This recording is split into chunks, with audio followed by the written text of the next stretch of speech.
The first sign was almost imperceptible, easily mistaken for something innocent. Clara, my wife, had just come back from a solo trip to Cancun. She said it was to unwind and recharge after the constant stress of her demanding corporate job. I always believed we shared a deep, unshakable connection, and I trusted her completely. But as she told me about her trip, her tone changed in a way I couldn't quite put my finger on. Her smile held a strange hint of mischief as she casually mentioned, "Oh, and I tried some really amazing banana down there." The way she said it felt off, too smug, almost like she was hiding something.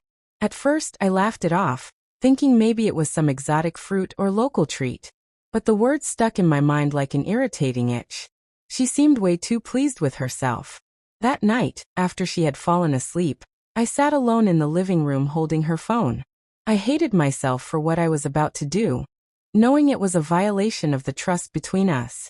I always believed snooping was wrong, but my gut told me something was terribly wrong.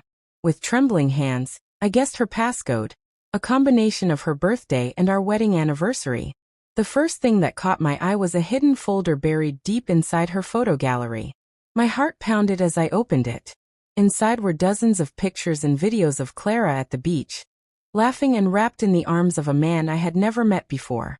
He was shirtless, tan, muscular, the exact opposite of me. The captions beneath some of those photos made my stomach churn. "Best banana I've ever tasted. Worth every secret. Can't wait to go back for more." I nearly threw the phone across the room. The sting of betrayal burned through me like acid, turning every happy memory we shared into something bitter and mocking. But it wasn't just the affair that hurt. It was the way she seemed proud of it, almost gleeful. I didn't wake her that night. Instead, I started planning. The first thing was to find out who this man was. It didn't take long. Clara had saved his number under a fake name, but I used a reverse number search to track down his Instagram profile. His name was Javier. He worked as a bartender at a trendy beach club in Cancun. His Instagram was full of shirtless selfies, fake captions, and dozens of comments from women throwing themselves at him. Clara had fallen for the typical beachside charmer. I felt a mix of rage and cold calculation. Clara's birthday was only 2 weeks away, and I decided that would be the perfect moment to reveal everything. Over those 2 weeks, I gathered all the evidence I could. I saved every photo, every message, every video Clara had sent to Javier. I even hired a private investigator to dig into his background. I found out he had a girlfriend named Sophia, a schoolteacher who seemed completely unaware of his cheating. I knew I couldn't let Sophia remain in the dark either. When Clara's birthday finally arrived, I acted like everything was normal.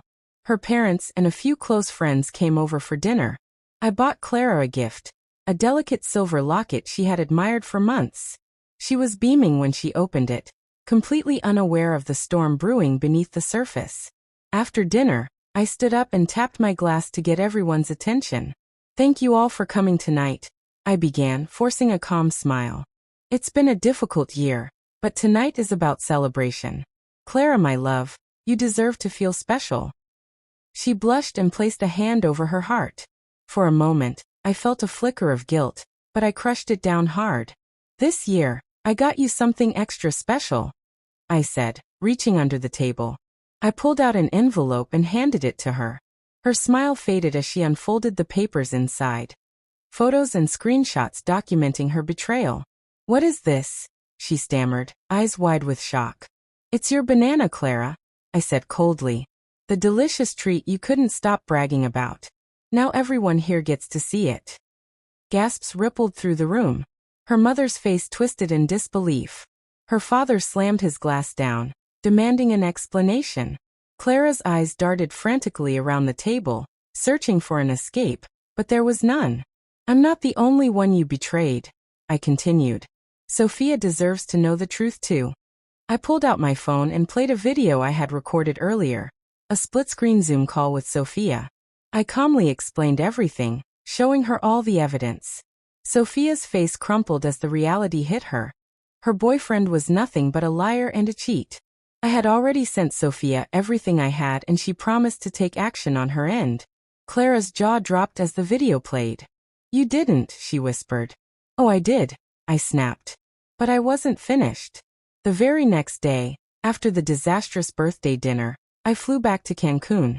I went straight to the beach club where Javier worked. When I walked in, he was behind the bar, joking and flirting with tourists. He didn't notice me at first, but when I slammed a folder filled with photos and messages down on the bar, his smile vanished. "Recognize these?" I said loud enough for the surrounding crowd to hear. His eyes flicked nervously between the photos and me. "I don't know what you're talking about," he lied. "Oh, I think you do," I said, stepping closer. "That's my wife you're cozying up to in those pictures." Panic flashed in his eyes. The tourists nearby started whispering and pointing. The club manager came over, alerted by the noise. "Is there a problem here?" the manager asked. "Definitely," I said.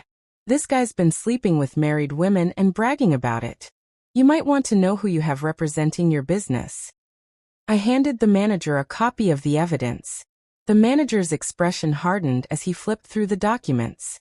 Javier tried to defend himself, but it was useless. The manager ordered him to leave immediately, saying they'd decide his future later. Outside the club, I confronted Javier one-on-one. The anger I had been holding back exploded. I didn't throw the first punch, but when he shoved me, I lost control. Years of frustration and humiliation fueled every blow. When I finished, he was lying on the ground, battered and bleeding. I stood over him, breathing hard. "You don't mess with another man's wife," I spat before walking away. Back home, Clara's life fell apart. Her parents disowned her in disgust. Friends we'd shared for years took my side and cut her out of their lives. She begged for forgiveness, but I was done. I filed for divorce the day after I returned from Cancun. As for Sofia, she kicked Javier out of their apartment and exposed him to their community. His charm couldn't save him anymore. His reputation was destroyed. Now I live alone in a quiet house, free from lies and deception. It's not always easy, but every day feels lighter. Clara and Javier got what they deserved, and I gained something much more valuable: peace.